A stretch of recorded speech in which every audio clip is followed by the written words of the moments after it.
más grande necesita espacio y por eso se nos despoja primero.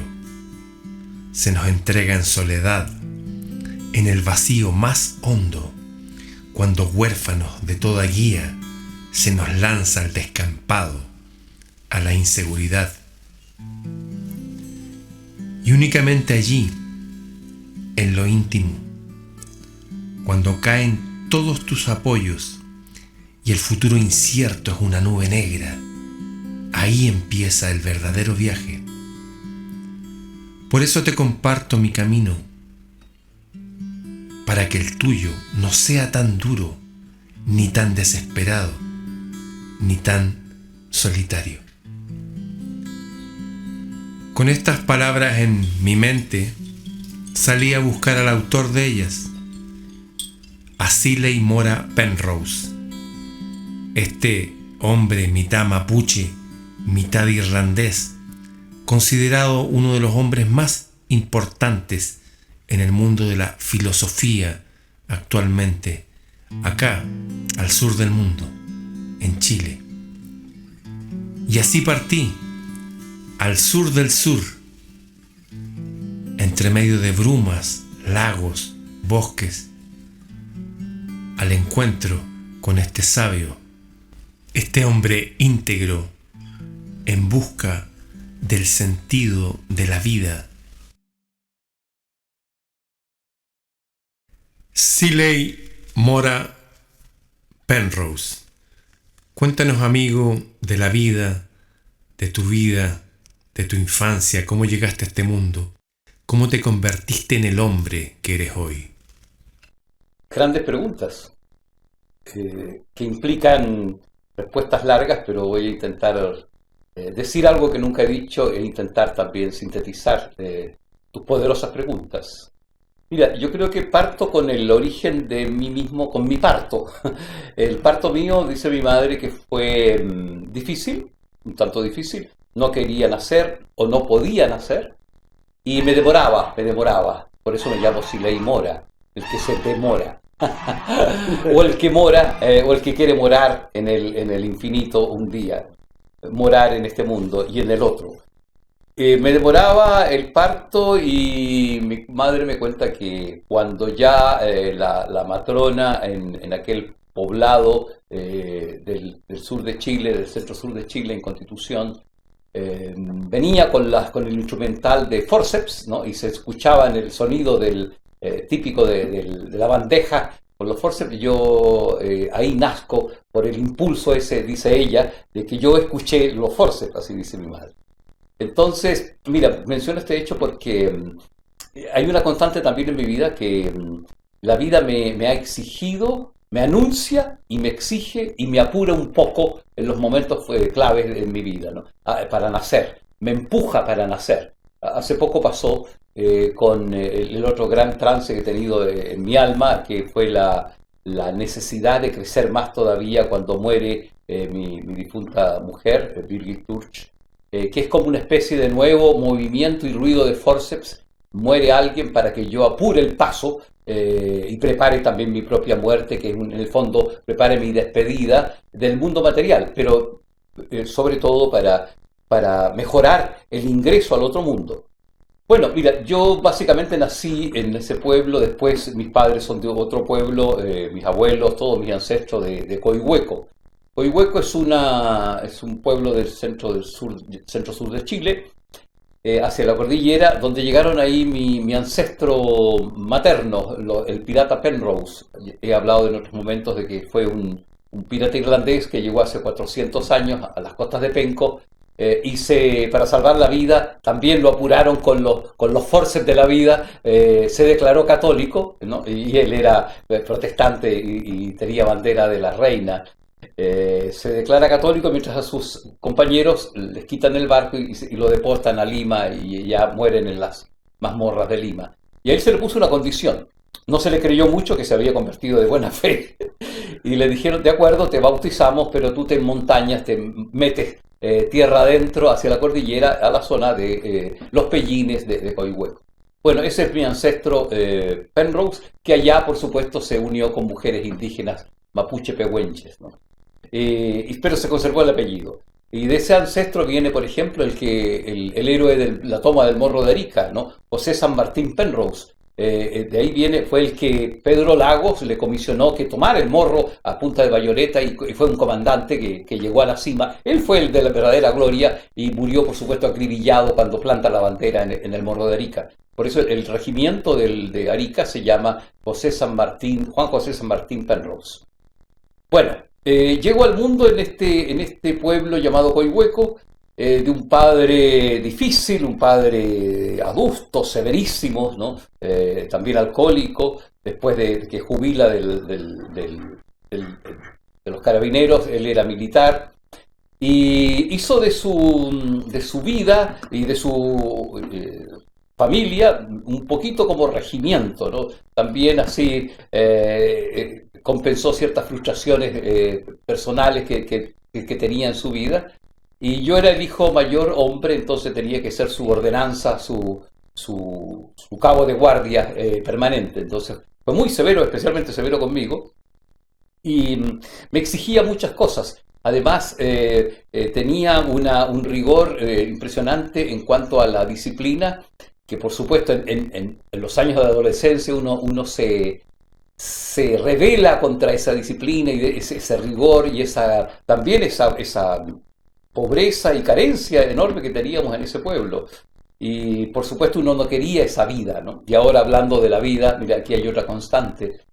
Al principio, en mi infancia y adolescencia, no aceptaba la vida, no aceptaba esa vida de rigor, de castigos también, sobre todo psicológicos, porque él me tenía al pie de su cama para servirle vino hasta las 3, 4 de la mañana o servirle caldos. Porque era su ordenanza, entonces tenía que estar pie firme y medio desnudo ahí con calzoncillos al lado de su cama, o si no lo pasaba muy mal.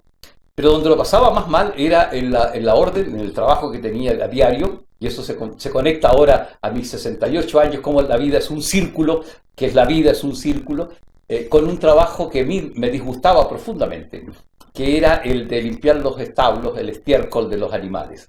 Teníamos unos animales diversos ahí en un patio pequeño, vivía en un pueblo, mi padre no fue para nada hacendado, ni mucho menos, eran 50 por 80 metros cuadrados donde había pesebreras. Y yo tenía que limpiar el estiércol de los cerdos, sobre todo, y cuando quedaba mal hecho, él pasaba revisión y me hacía levantar a las 3 de la mañana, levántate carajo, quedó mal hecho, entonces limpia bien el establo y a esa hora tenía que hacerlo. Pero lo que más me disgustaba era tener que llenar una carretilla con estiércol en la mañana e ir por la poca calle, la única calle del pueblo casi, y tener que pasar frente a la casa de la chica que me gustaba, con ese olor y una carretilla muy pesada que me parecía humillante, indignante, y sentía rabia con mi padre que me producía esa vergüenza, que yo la asumía, la interpretaba como vergüenza. Menciono esto porque la vida también es una forma de verla, es una interpretación, ¿no? Y aquí conecto con lo que hice después, muchos años después, lo que se llama la autoescritura, cuya premisa básica es la vida no es lo que uno vivió, no son estas experiencias con mi padre en el pueblo, con la carretilla, con los castigos de él, sino lo que uno recuerda de esa vida y cómo la recuerda, sobre todo el cómo la recuerda, para contártela a ti mismo y contársela a los demás. Es decir, ¿qué es lo que es la vida? Es una interpretación de lo vivido. Tú verás cómo lo interpretas, ¿no? Si en tono y en clave de desgracia, de tragedia, de abuso, qué sé yo, o en clave de prueba, en clave de enseñanza, en clave de aprendizaje. Entonces, mira, un poco para resumir la vida de mi infancia y un poquito de la adolescencia, porque ya después, alejándome de esa vida, me fui a un seminario. Resumiendo, mi padre, yo lo consideré muchos años, quizás hasta los 40 años, como un castigo del cielo, como un viejo cabrón que me quería hacer imposible y amargar la vida. Yo deseaba que incluso que se muriera, que no llegara a casa algún día, y él, muy cabrón, se quedaba todos los días en casa yo interpretaba para vigilarme y castigarme.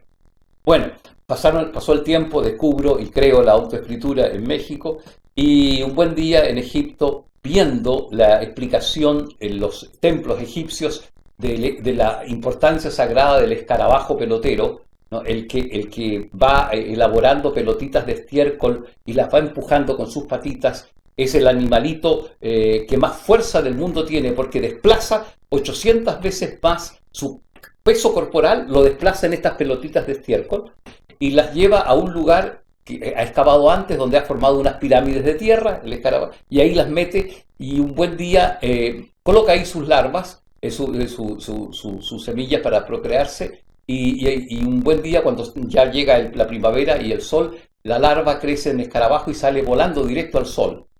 Esta imagen, que el escarabajo sale directo del estiércol, volando directo hacia el sol, impresionó tanto a los egipcios, lo supe ahí en ese viaje a Egipto, que se sirvió el escarabajo pelotero, el escarabajo que elabora el estiércol, sirvió como el símbolo del iniciado.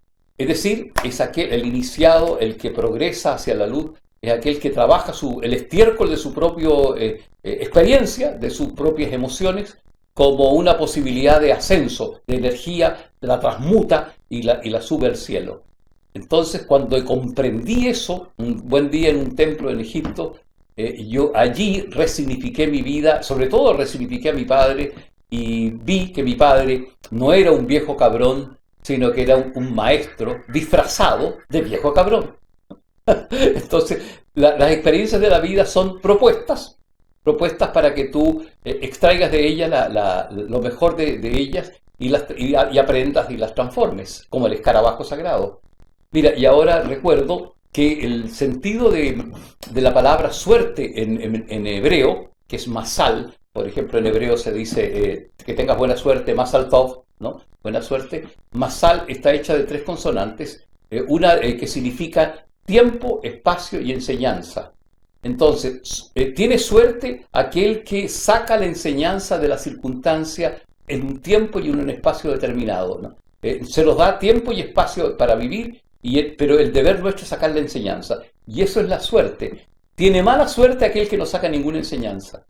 Entonces, ¿qué es lo que es la vida? Es una propuesta de enseñanza para tener buena suerte. ¿Cómo tenemos buena suerte en la vida? Extrayendo la sabiduría que está en la circunstancia que te toca vivir. Que dicho sea de paso, tú eliges las circunstancias. Uno elige las circunstancias que decide, cómo las decide interpretar. Eso es lo que elige. Quizás no elige tanto lo que te toca. Quizá porque está vinculado también con el tejido misterioso de las vidas de otras personas. Si a un niño le toca que se le muere su madre a los 8 años, obviamente el niño no elige que se muera su madre. No elige en principio, ¿no? Pero vista desde una perspectiva más amplia, vista desde más allá de la vida, es probable que ese niño, y así lo siento y lo creo yo, escogió pasar por esa circunstancia de que su madre muriera a temprana edad. Entonces, lo que quiero decir que estamos profundamente implicados en lo que vivimos, a propósito de qué es lo que es la vida, ¿no? La vida también es una decisión que uno determina o condiciona antes de nacer. Esa es una percepción mía, ¿no? Que uno vive lo que de algún modo también estableció en una suerte de convenio antes de nacer este mundo, ¿no? Enseñamos en la ontoescritura, que una vez creé en México, que nuestro propósito vital lo decidió nuestra alma cuando elige un daimon antes de encarnarse en el vientre de nuestra madre, en el otro mundo, en el topos uranos, decía Platón, y allí, en base a lo que vivió en la vida anterior, decide el propósito o el destino o la tarea esencial que va a realizar, que tiene bastante que ver también con otras existencias anteriores que no quedaron completas. Probablemente yo en mi anterior vida también fui vinculado a los libros. Yo creo que fui escriba también en ese Egipto que me reveló el sentido de mi existencia ahora. Y el daimon es el gemelo invisible del alma, ¿no? El daimon es la tarea, ¿no? Es un gemelo invisible. Y que dicen los griegos que cuando el alma se encarna y se baña en el Lefé, en el lago del olvido, que es el líquido amniótico de nuestra madre, olvida la tarea que vino a cumplir. Entonces nuestra misión en la vida nuestra tarea es rastrear el daimon, ¿no? recuperar cuál es tu propósito central. Y en mi caso ha sido un lento rastrear, un lento descubrir. Finalmente ya, a mis 68 años, considero que he descubierto casi a plenitud mi daimon, ¿no? Mi propósito, mi tarea en la vida. Siempre quedan aspectos que a pulir, pero lo central está dado. Y puedo decir que la vida es también una búsqueda apasionada del daimon, que en el fondo no es otra cosa que es descubrir cuál es el propósito, el fuego que te inflama el alma, ¿no? Eso es el daimon, el fuego que te inflama el alma, la tarea que más te apasiona. Entonces eso es también la vida.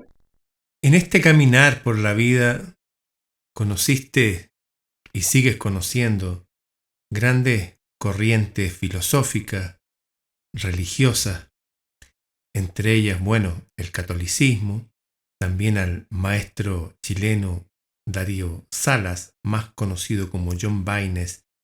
Cuéntanos, amigo Seeley, ¿cómo ha sido este periplo, este deambular por estas corrientes del pensamiento humano? Mira, un aspecto muy importante en mi vida. Claro, yo nací en un pueblo y en una familia católica tradicional. Mi madre se sintió muy feliz cuando yo un día le dije que me iba al seminario, era muy joven, a los 12 años, y quería hacerme sacerdote, porque el cura, el sacerdote de mi pueblo, era el modelo opuesto a mi padre, ¿no? Era un hombre pacífico, sereno, calmado, bonachón. Entonces yo dije, yo quiero ser como él. Y aquí vemos de nuevo, ¿no es cierto?, que la vida es una búsqueda, una vez se va tras falsos modelos, que son muy buenos, pero no son los tuyos, ¿no? Uno es feliz cuando encuentra tu camino, aunque sea muy bueno el de otros, cuando encuentras tu sendero, tu luminoso sendero. Bueno, yo creía que era el catolicismo y el sacerdocio mi sendero. En la iglesia me di cuenta que habían cosas que no cuadraban, que por ejemplo me gustaba mucho el idioma original en que fue escrito los evangelios. Por ejemplo, la primera palabra que me impresionó, que siempre se repetía en la iglesia, de convertíos para salvarse, ¿no? Que conviértanse pecadores, ¿no? Una calculatoria muy frecuente en la religión católica y cristiana fundamentalmente.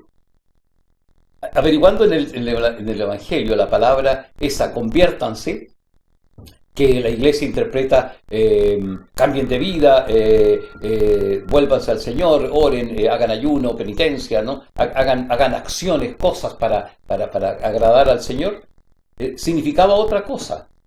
Que era eso que pedía la iglesia eran los efectos de una cuestión más importante anterior. Metanoia, que es la palabra griega que usa los evangelios para convertirse, significa ir más allá de la mente, ¿no? Cambien de mentalidad, ir más allá de metanous, ir más allá de tu propia mente. Es decir, lo que Jesús estaba enseñando, y eso me fui dando cuenta en el seminario, era que metanoia significa desprográmense, ¿no? Y vayan más allá de su cuadrícula mental, ¿no? Por ejemplo, ¿no? Cuando fui descubriendo esos nuevos significados que la iglesia no los tenía ni mucho menos claros, ni mucho menos los predicaba, fui dándome cuenta que una cosa era el Evangelio de Jesús y su fermento, y otra cosa era el establishment de la iglesia, el politburó del Vaticano, ¿no? El Papa, el cardenal, los obispos y los presbíteros, etcétera, etcétera. La carrera sacerdotal, ¿no? Y me fui dándome cuenta que yo tenía más amor por el fermento de Jesús que por la carrera eclesiástica. No quería ser eclesiástico. Y encontré una manera, la vida, y aquí viene, ¿no es cierto?, ¿qué es lo que es la vida? Yo busqué a esa mujer que me hizo salir del seminario, o ella me encontró, no sabemos, pero yo creo que una mezcla de las dos cosas. Una mujer judía que era miembro del Servicio Secreto de Israel, que me usó como informante para infiltrar la iglesia en los años del gobierno militar. Bueno, me costó mucho asumir eso, que un buen día me vi fuera del seminario, renuncié, porque me sentía demasiado solo, ¿no? Solo internamente, porque había echado por la borda 10 años de formación sacerdotal y me iba a casar con esta profesora de hebreo, nos íbamos a ir a Israel, y ella me cuenta el día en que me retiro del seminario de que estaba casada y que su marido era nada menos que el jefe de la misión del Mossad en Chile y que me buscaba para matarme porque ya sabía la relación afectiva, amorosa que yo tenía, que era mi primera relación con una mujer. Bueno, yo quedo muy solo, me voy al sur, resumo la historia, y me sentía con una soledad moral muy, muy grande. Ante esa soledad de no sentirse ave rara, ¿no? Ave en corral ajeno. Me había preparado 10 o 12 años para ser sacerdote y de repente a un mes de ordenarme no tenía nada, ni sacerdocio, ni amor, ni una mujer, ni nada. Entonces, de algún modo también en mi inconsciente conocí a la madre de mis 2 primeras hijas y por soledad moral me uno con ella, y en el fondo ahora veo, en ese momento yo creía que era enamoramiento, ¿no? Pero uno se va dando cuenta que va camuflando la verdad de las cosas. Y quise yo ser, cuando me dijo que estaba embarazada y además embarazada de mellizas, yo me alegré porque dije, por fin tengo identidad. Mira el error que uno comete, ¿no? Que cometen tantos seres humanos, de buscar la identidad en lo de afuera, en una función, en la función paterna, en ser padre, ¿no? Pero sí me sirvió en ese momento, ¿no? ¿Quién era yo? Iba a ser padre de 2 niñas. Y eso era un dato biológico importantísimo para mí en ese momento. Pero rápidamente, y eso está vinculado con lo espiritual, no me satisfizo esa condición, esa identidad, y yo empecé a buscar. Y mira, y se dio en paralelo algo precioso, que aparecieron simultáneamente mi descubrimiento de la cosmovisión mapuche, porque yo trabajaba en un liceo un tanto rural, con alumnos rurales indígenas en Pucón. Simultáneamente apareció el mundo mapuche con el mundo hermético de Darío Salas, es decir, el Instituto Filosófico Hermético, que era una propuesta de transformación espiritual en un lenguaje moderno de las mismas viejas leyes egipcias del Kybalión, las leyes de la naturaleza, ¿no? En el libro de Hermes, ¿no? Hermético viene de Hermes, ¿no? No significa cerrado, sino que viene de la enseñanza de Hermes Trismegisto. Entonces me pasó algo tan precioso, que iba verificando que las leyes herméticas egipcias en el lenguaje de Darío Salas se cumplían a cabalidad en otro lenguaje en el mundo mapuche. Los mismos principios de correspondencia, el principio de todo es mente. Por ejemplo, descubría que la enfermedad en el mundo mapuche es básicamente una baja de estado de alerta guerrera, y que la enfermedad y el mal es una construcción que uno permite. Cuando uno abandona el yo, cuando se lo sustrae, una circunstancia externa, un estímulo externo te saca el yo de la conciencia, se mete el mal, ¿no? Y el mal puede ser una emoción tuya que se instala y empieza a comandar tu vida. En fin, sería muy largo explicar el cómo fue calzando para mí tan perfectamente el mundo mapuche, la antigua sabiduría indígena de Chile con el mundo hermético. Y me entusiasmé tanto que me volví especialista en la cosmovisión, en la filosofía mapuche, porque encontraba estos calces, estas similitudes tan impresionantes, no solo con el mundo egipcio, también con la tradición hindú, con la tradición, por ejemplo, de la metempsicosis, de la reencarnación de las almas, que también el mundo mapuche antiguo lo tenía. Tuve la suerte, eso sí, y eso no lo entienden algunos descendientes mapuches de hoy, de que me acusan de que yo hago esoterismo mapuche y que fuerzo las cosas que he aprendido, no sé, en la filosofía oriental y las hago calzar con el mundo mapuche. Al revés, ¿no? Yo tanto me enamoré del mundo mapuche que después fui viendo similitudes en otras culturas. Y eso fue para mí muy, muy consolador, descubrir que había una alternativa distinta al catolicismo y al cristianismo, ¿no? O más bien, fui descubriendo que Jesús no era el eclesiástico de las iglesias que nos quieren presentar, ¿no? Que Jesús era un hombre un libre, era un espíritu divino que se desarrolló dentro de lo humano ¿no? Que él se conectó con la chispa divina en un grado óptimo, en un grado mayor, y que se ilumina y se hace y descubre que todo está dentro de uno. Empezó a cambiar la figura, mi percepción de lo que era Jesucristo o Jesús de Nazaret. Y eso me ayudó mucho también a no renegar del cristianismo, porque era una cuestión de nuevo, lo que dijimos al principio, lo que era la vida, era una cuestión de interpretación, en este caso manipulada, que han hecho a través de los siglos del mensaje de Jesús o de la figura de Jesús, ¿no? Y voy descubriendo que lo esencial es lo mismo, lo esencial está en el fondo de cada religión, más allá de la cáscara de la religión está lo místico. Fui descubriendo, por ejemplo, ya que menciono la palabra mística, que en todas las tradiciones espirituales de la humanidad hay capas, ¿no? Una capa externa que sería lo eclesiástico, las formas rituales que la gente tiene, generalmente el pueblo.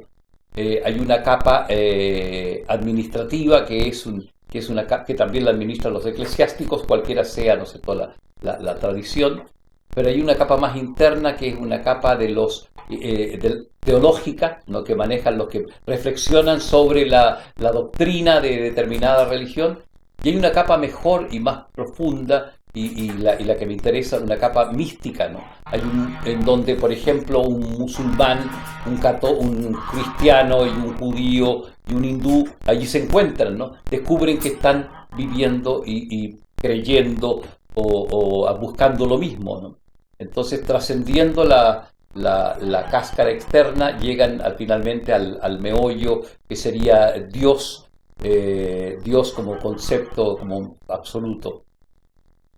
Luego trascendiste esas enseñanzas hasta encontrar tu propio camino, a través de la ontoescritura, allá en México, me parece. ¿Qué es la ontoescritura? ¿Qué te pasó allá en México? ¿Qué labores realizaste allá?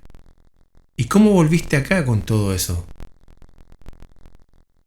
Mira, me fui a México porque estaba muy descontento conmigo mismo. No avanzaba ni para adelante ni para atrás. Me había separado 2 veces, después de mi segundo divorcio o anulación, tenía ya 3 hijos.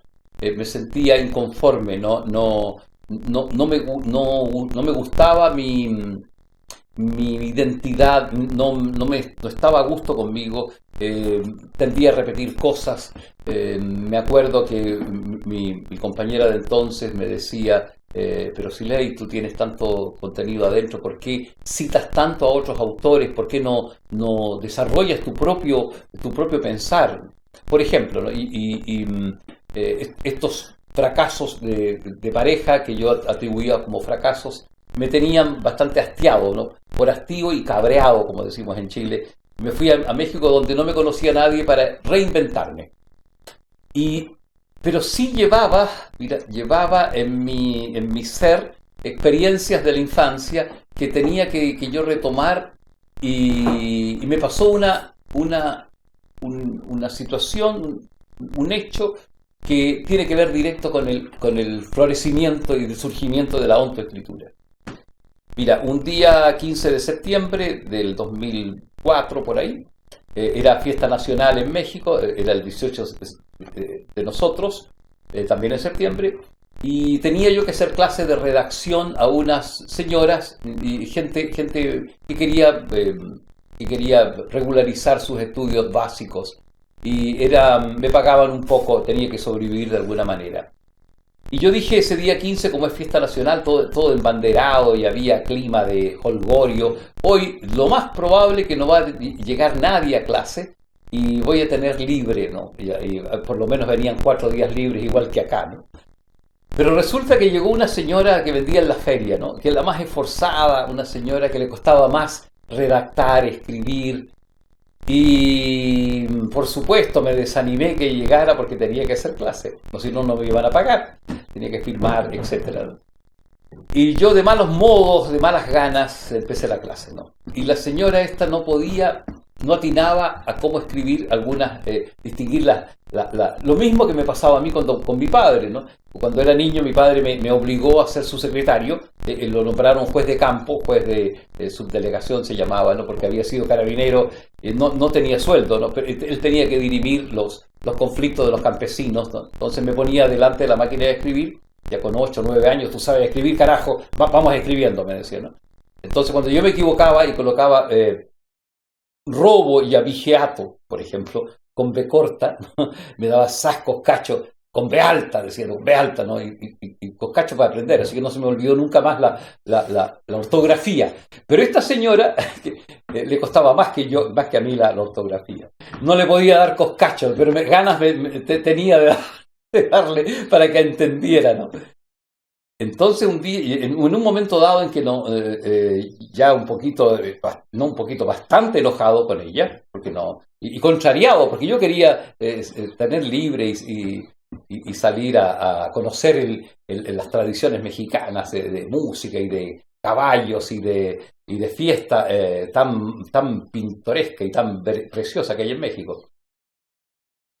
Cuando ya cansado de que no escribía bien, yo hago este gesto, ¿no? Le tomo la mano, ¿no? Entonces ella estaba escribiendo con un lápiz, le tomo la mano y le tomo la mano para que escriba. Se escribe así, le dije, ¿no? Se escribe así. Y ya, contrariado, ¿no? Pero cuando le tomo la mano y le hago la letra que correspondía, me doy cuenta y viene un déjà vu, me viene un flashback, ¿no? De cuando mi profesora me tomaba la mano para que yo hiciera bien una letra caligráfica, ¿no? A los 6 años, ¿no?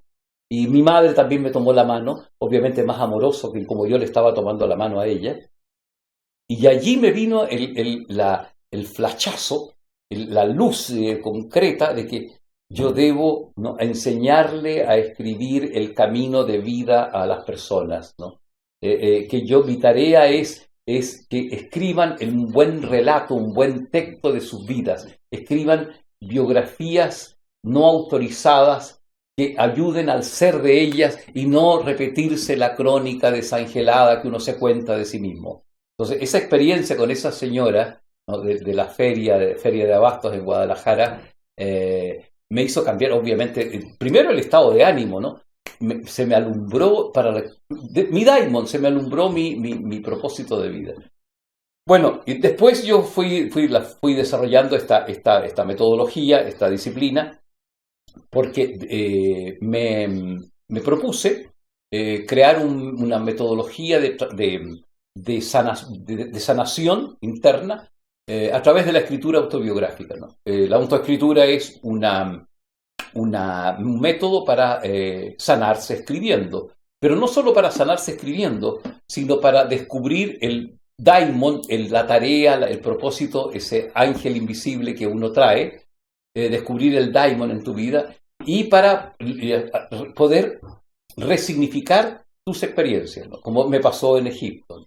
Eso al menos son esas 3 cosas. La autoescritura es para sanarse de las heridas emocionales, para mejorar, cambiar el mal relato, el mal cuento que uno se cuenta, y para descubrir tu misión, tu propósito en la vida, escribiéndolo, ¿no? Y realmente en eso lo convertí la autoescritura. Y obviamente también se vincularon allí, me empecé a recordar, por ejemplo, que ninguno de las acciones o muchas de mis experiencias de la infancia, que no tenía mayor explicación, empezaron a calzar, ¿no? Y me di cuenta de que lo que estaba haciendo con las personas cuando les enseñaba a reescribir su vida, a reescribir su relato, mejorar el relato, como insisto, las personas se cuentan un mal cuento de sí mismas, cuando en el fondo toda persona tiene rasgos de una épica personal que la desconoce. Toda persona tiene superaciones enormes, ha sido prácticamente héroe o heroína de muchas batallas y no se dan cuenta que han sido héroes al superar tantas cosas adversas. Entonces, yo les enseño a ver la vida usando una expresión medieval, una expresión de los filósofos de la Edad Media como Tomás de Aquino. Yo les enseño a ver la vida a las personas subespecie eternitatis. sea, bajo la mirada de la eternidad. O sea, que la interpreten no desde la mirada del ciudadano común, ¿no? o de la dueña de casa que es común, sino desde otra mirada, desde la mirada de la eternidad, desde lo que van a hacer después de la muerte y lo que uno ha sido antes de nacer. Esa es la mirada de la eternidad. Entonces, escribirse una biografía desde esa posición, desde ese ángulo, cambia totalmente la biografía. Entonces yo empecé también a experimentar conmigo mismo que los sucesos duros que vivía en mi infancia tenían una razón de ser, ¿no? Por ejemplo, me acordé de una fleta, como decíamos en Chile antes, de una paliza que me dio mi padre con un cinturón, unos correazos inolvidables, una vez que estaba jugando en un molino y descubrí un carrito que empujaba, un carrito olvidado de esos que llevaban harina a la estación, y me sorprendió jugando cuando él me había dicho, junto con mis hermanos, que llenáramos unos sacos de harina. La harina se había hecho un cerro y yo había descuidado porque nos habíamos entusiasmado con ese carrito. Empujando el carrito que estaba desperfecto, lo arreglamos, descubrimos con una pala los rieles que todavía habían y hacer correr ese carrito era para mí la maravilla mayor, ¿no? Y veo venir a mi padre después de horas, para mí eran 5 minutos, furioso porque había visto a la harina que desbordaba los sacos y con él blandiendo la huasca, ¿no es cierto?, el chicote o la fusta para golpearnos. Y yo decidí esperarlo ahí, ¿no? Como un mártir cristiano a la espera de los leones, ¿no? Y cantando ahí frente a las llamas. Y sentí que como una especie de anestesia, no me dolieron los fletazos, los correazos que me dio, ni se me hincharon la espalda ni las piernas, porque yo estaba en un estado casi de gloria, de bienaventuranza, por la maravilla de ese juego, ¿no? Y después yo, cuando desarrollo la escritura, me di cuenta que lo que allí había pasado era otra cosa, no era un castigo de mi padre, una sotaina inolvidable que me dio, sino que era la revelación también discreta de mi daimon, ¿no? Y yo descubrí que yo estaba destinado a que las personas recuperen su olvidado carrito del ser, ¿no? Y mi tarea era reinstalarlo en otro riel, ¿no? Y despejarle el riel, el camino, para que el carro del ser se hiciera cargo de sus vidas, ¿no? Del viaje de sus vidas, ¿no? Eso más o menos fue la resignificación que hice de ese suceso, de ese castigo inolvidable de mi padre. Entonces empecé a ver la vida de otra manera, ¿no? Obviamente la autoescritura aleja la queja, aleja el victimismo, aleja el mal cuento como que uno se ha contado hasta el momento. Y volviste a Chile y acá te reencontraste con el amor. Gran historia, tú me has tocado el tema del amor. Claro, finalmente llego a Chile y encuentro el amor. Pero el amor como ya con un poco más conciencia, me di cuenta un buen día que si yo no me hacía cargo de la construcción del amor, el amor no iba a ser digno del amor, ¿no? Encuentro a Birgit Turch, mi tercera esposa, ¿no? Eso lo menciono porque fue un camino difícil, las relaciones anteriores de búsqueda y de fracaso por no tener manejo de sí mismo, no tener manejo de las emociones, básicamente. Encuentro a Birgit Turch, una alemana con la cual sintonizamos profundamente, porque ella, sin saberlo, había hecho ontoescritura en Alemania cuando niña, porque tenía una madre muy fría y lejana. Era el equivalente a mi padre. Ella prácticamente, su madre la despreció, la quería abortar cuando niña, etc. Entonces sintonizamos por el aprecio profundo por las letras, la escritura. Ambos nos habíamos sanado escribiendo nuestras vidas. Y había encontrado, en ella lo que yo había profetizado ante mí mismo, lo que yo había manifestado por escrito. Un día, ya medio cansado de mis búsquedas en el tema del amor en México, hice en una libreta, puse la lista de las características de la pareja que yo quería que tener, una pareja. con todo detalle, ¿no? Incluso que le gustara el fútbol, porque mis anteriores parejas me cambiaban el canal del fútbol. Incluso que le encantara Bielsa, el entrenador argentino Marcelo Bielsa. Detalles así, ¿no? Y lo primero que hace cuando yo, después de conocerla, buen día me dice, Siley, quiero que me firmes este libro, y era el libro de Bielsa, por ejemplo, ¿no? Que yo había escrito. Bueno, calzaban todas las... encuentro la mujer perfecta respecto a lo que yo buscaba, a lo que yo había imaginado en mi vida, ¿no? También con una visión de mundo parecida a la mía, de aprecio al mundo celta, al mundo germánico, ¿no? Que vibrara con los poetas románticos alemanes como Goethe y Novalis, etc. Y ella había alimentado toda la vida con eso. Bueno, empezamos a vivir juntos, resumo la historia, y un buen día el viejo tema del programa antiguo, ¿no? De la metanoia esta que uno no quiere cambiar la mente. Me voy a vivir, construí una casa de adobe como un templo en Coihueco, en mi aldea, en el mismo lugar donde yo había sufrido tanto sacando el estiércol de los animales. Construyo ahí un santuario, ¿no? Para ella y para mí, ¿no? En fin, todo estaba dado para yo ser profundamente feliz, ¿no? Ella llegó a mi casa, ¿no? Ni siquiera yo salí a buscarla, ¿no? Y se instala en mi casa. Entonces estaba todo para ser feliz, estaba dado. Y yo empiezo a boicotearme. El viejo programa de que no quiere cambiar, el del hombre viejo, dicen los evangelios, la programación mental que nos arruina la existencia. Empezó a decir, mira, oye, tiene que prepararte una sopita todas las noches, así como aquella pareja mexicana que te preparaba una sopa. Y me empecé a poner machista de la noche a la mañana, exigencias a una mujer, no sé, alemana que tenía lo más lejano al machismo, ¿no? Y me di cuenta una tarde en que hubo una discusión y le dije, estuvo a punto de quebrarse la relación, ella había dado todo por mí, había abandonado casa, una pareja que tenía, trabajo, había incluso hecho dormir a sus animalitos que tanto amaba, por seguirme, por entregarse a mí, ¿no? En mi realidad. Y yo le salgo con el domingo 7, con la empanada de que ahí tienes la puerta abierta, si quieres te vas, ¿no? Porque ella no quería seguir mis órdenes machistas de hacerme una sopita todas las noches. Una estupidez como esa. Entonces allí viene un momento importante, un momento espiritual importante en mi vida para conocer y construir el amor. Una cuestión fundamental que no se me ha olvidado hasta el día de hoy, en que estoy construyendo otro amor, ¿no? Y que es fundamental para eso. Me llamo a terreno, ¿no? Y yo me doy cuenta que si digo algo más o hago una acción más, ella se va, toma su auto y se va, y se deshace la pareja.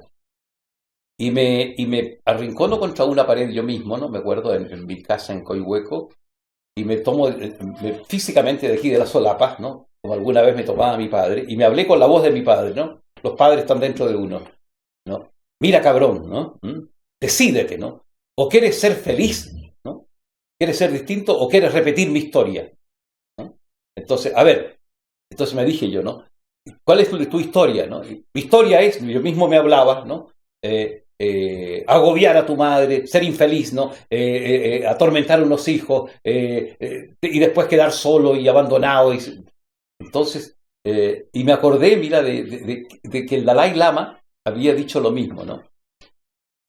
Hay que decidirse, dice él, o uno quiere ser feliz o quiere salirse con la suya.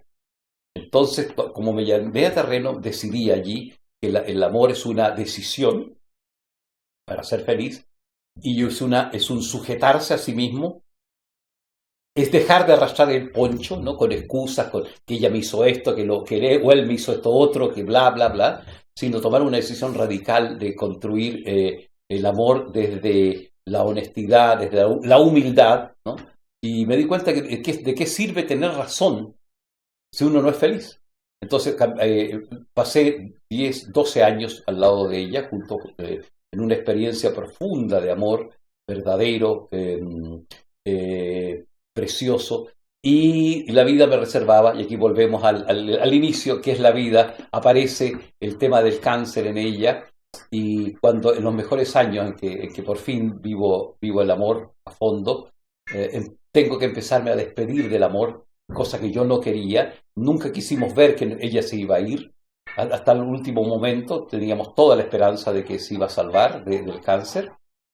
Y la vida me propone, o en este caso me impone, que debo renunciar, ¿no?, a su presencia, ¿no?, porque ella se va, muere un día que no hace tanto tiempo, y yo debo comenzar otra vuelta a mí mismo, otra reinterpretación. Recurro a mi propia medicina, que es la escritura, para resignificar, que es el tema del dolor, la pena. Tengo que empezar a observar a fondo mi pena y descubrir allí el mensaje, el significado, la enseñanza de este gran dilema que es qué significa que tú hayas conocido el amor y que el amor parta y se te quite ese espacio, ese paraíso, y tengas que construir otra cosa, ¿no? Allí apareces tú, Ramón, en aquella ceremonia de cremación de su cuerpo en Santiago, con aquella frase que me pareció incomprensible, que tú me dijiste delante del público y delante del cadáver de Birgit, de las cenizas de Birgit, que aquel que deja esposa, ¿no?, padre, hijos, por mí, porque decide seguir el trabajo del reino de los cielos, tendrá en esta vida y en la otra 100 por 1 o 1000 veces lo que tú dejaste en esta vida y la vida eterna, ¿no? Y la vida misteriosamente ahora me ha comprobado tus palabras, Ramón, que así ha sido, ¿no? Experimento ahora, después de resignificar la partida de ella en un libro que pronto irá a aparecer, que se llama Birgit la sanadora, viaje al fondo de un corazón en duelo, así se llama el libro. Lo terminé de escribir no hace mucho, y allí narro mi proceso de duelo y mi proceso de cantación de eso, y me regala, ¿no?, entre otras cosas, ¿no?, nada menos que el significado del amor, ¿no?, de la vida y de la muerte, ¿no? Yo empiezo a comprender la vida y la muerte y el amor después de la partida de Birgit, ¿no? Entonces, ¿qué mayor regalo uno puede recibir? Lo que tú decías, lo que tú me anunciabas en esa ceremonia de la cremación, ¿qué regalo mayor puede recibir un hombre que comprenda el misterio del vivir, el misterio del morir y el misterio del amor? Obviamente lo comprendo a mi nivel, ¿no?, porque si lo comprendiera profundamente sería un iluminado para todas las épocas de mi vida. Estoy muy contento, serenamente contento, Ramón. Y junto con terminar este libro que nos comentas, que muy pronto va a estar disponible junto a los otros más de 40 que has escrito, junto con estas significativas vivencias de tu vida reciente que nos compartes, compártenos ahora de esta nueva etapa en que estás, que algunos ya saben ya. ¿En qué estás en estos días que te vemos tan radiante, tan luminoso? En que decidí seguir la construcción del amor, como el amor está dentro de uno no debe esperar que le llegue el amor, sino que también ofrecerlo y darlo. Decidí que estaba inconclusa, ¿no?, que requería todavía mucho pulimiento, ¿no?, del corazón, ¿no?, para amar. Y aparece una persona, aparece otra mujer que era también amiga de Birgit, que se llama Catherine, ¿no?, y que es del sur, que es la dueña de este lugar donde tú me estás entrevistando. Yo me vengo a vivir una vida de granja rural para sanarme, tener otro aire. Me faltaba más movimiento físico. La escritura en mi casa templo allá en Coihueco me estaba haciendo mal, porque todo me recordaba, todo el ambiente era la relación que ya no daba más. Comprendí que Coihueco, el lugar donde vivía, no tenía más sentido seguir viviendo allí, y me vine al sur a cumplir un deseo de Birgit, que era que yo le entregara una bicicleta de ella a Catherine, y a cumplir una invitación que nos había hecho Catherine hacía mucho tiempo.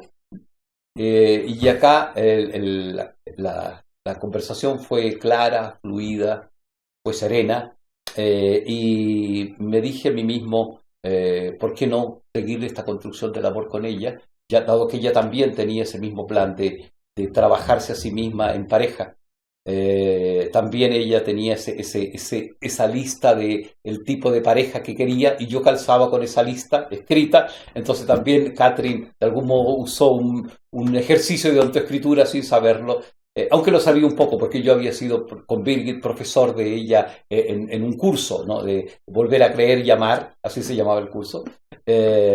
Cómo hacernos dignos de un gran amor. Y allí le dimos a ella, a Catherine, la receta que en el fondo yo fui el beneficiado porque fui el que hoy día comparte la vida con ella, ¿no? Entonces mi vida de hoy es compartir la vida con Catherine, la vida de granja, la vida del trabajo con el estiércol y ahora con una actitud muy distinta, ¿no? Para mí el estiércol ni siquiera lo encuentro el olor, ¿no? Tengo que sacar estiércol, todos los días mis zapatos están llenos de estiércol cuando voy al establo, pero es una compañía preciosa para mí, esa materia, ¿no? Porque entiendo que también nos vamos a volver estiércol totalmente si uno no evoluciona, ¿no? Comprendí que tenemos un tiempo corto. Una de las cosas que me enseñó la muerte de mi anterior compañera, el tiempo es corto, el tiempo es limitado, y que si no trabajamos internamente, si no desarrollamos nuestra alma, si no nos construimos dignos de un buen relato, nos vamos a volver simplemente, como dice Darío Salas, estiércol cósmico y vamos a ser nada más que material de abono para otros propósitos de otras entidades. Entonces conviene que uno comprenda que si no se trabaja a sí mismo, se va a volver estiércol.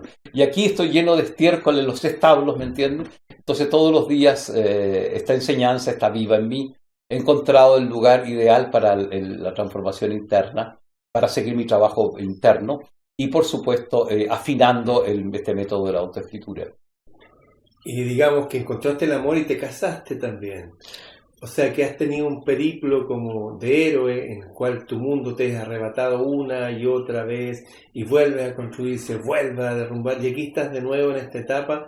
Sin embargo, al igual que tu padre te hacía llevar estiércol y te daba tanta rabia y no querías hacer eso, sin embargo ahora estás haciendo lo mismo, siendo parte de la vida en el cual también tienes que trabajar con estiércol, pero desde una mirada superior. Y eso cierra absolutamente con lo que tú dices, que la autoescritura es el relato de sí mismo con una mirada renovada, más profunda, más significativa. Un mejor relato de sí mismo. Así es. Mira, ¿qué estoy aprendiendo aquí? Estoy aprendiendo a pulir cosas que antes no había pulido. He comprobado de que la limpieza del corazón es del trabajo de esta vida y de muchas vidas, porque el corazón de uno es todavía un corazón de carne, tiene un corazón animal, ¿no? Uno tiene que limpiar ese corazón tan denso, ¿no? Y esencializarse, como dice Angelus Silesius, ¿no? La tarea nuestra es esencializarnos, espiritualizarnos finalmente. Y se me da este espacio vital, también este espacio de cariño, ¿no? Un premio que yo no imaginaba que iba a tener cuando vivía el duelo más profundo y tú ese día en la ceremonia me decías que va a llegar un momento en que se me va a abrir el cielo de nuevo. Y así es, mira, de nuevo, después de tener que reinventarme, tú tienes razón, ¿no? Como Sísifo, ¿no? Empuja muchas veces una piedra a una cima y se le devuelve hacia abajo, se le derrumba el proyecto y de nuevo hay que empujar el proyecto y subirla y se vuelve a derrumbar la piedra que cae. Y estoy ahora, mira, más que Sísifo, ¿no? Siento que ahora en este tiempo estoy llegando a Ítaca. Me siento más Ulises que Sísifo, ¿no?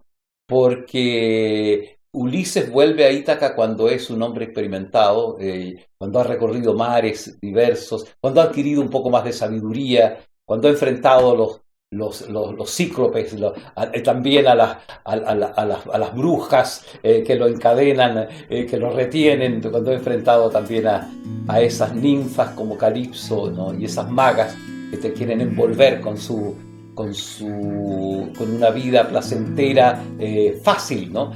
Pero está muy bien la vida placentera, pero el problema de Ulises es que lo querían desviar de su camino, ¿no? Desviar de su daimon, de su norte.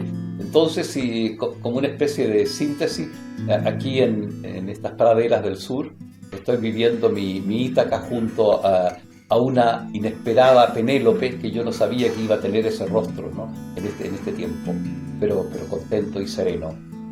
Muchas gracias, Siley.